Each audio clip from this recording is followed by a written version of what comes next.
Hi guys, I am Salim Heather from SHK Excel World. So we have started a series with the name that Excel can think like humans. So if you are amazed by this, let me amaze you further.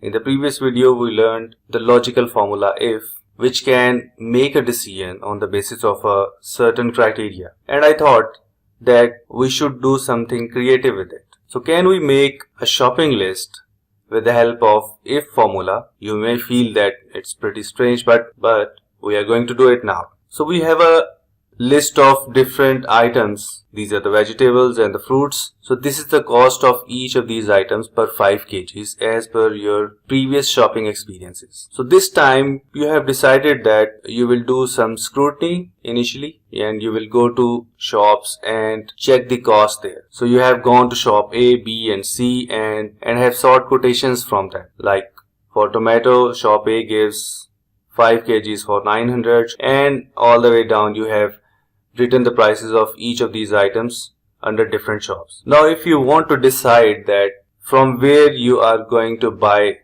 each of the particular item, I want a tick against each. For example, in case of tomato, shop C offers the lowest possible price. Shop A also offers a lower price, but shop B should not be selected for purchase of tomatoes. So if formula can help us, at the end we will do a magic to convert this into a proper checklist. Go to cell I5 under shop A and write the if formula for this. Equal to if.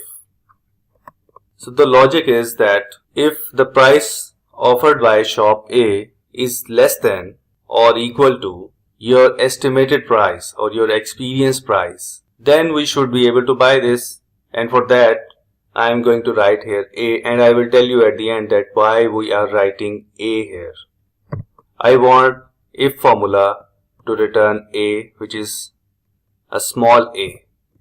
Otherwise it should return a nil value, not 0. For returning a nil value we use double inverted quotes. So in this way it will return nothing. It will return a blank cell and bracket close. Hope you have understood this.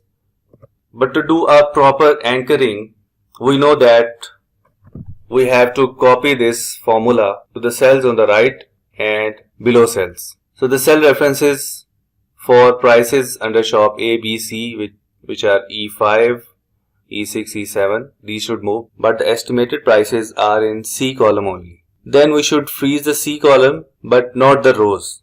So go to C5, press F4 once, twice and thrice. So the dollar sign should be before the column name and not the row name, because we want the row to trickle down to other shopping items as well.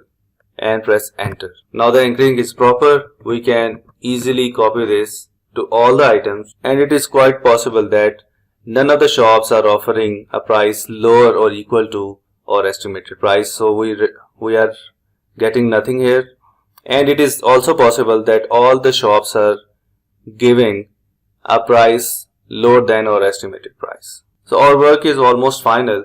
We just have to do the magic trick here. Select all of these results and go to Home tab and change the font to Webdings and press enter. So our checklist is final. We can print this, take it along for shopping. Hope you have liked this video. Thanks for watching and do subscribe to my channel SHK Excel World.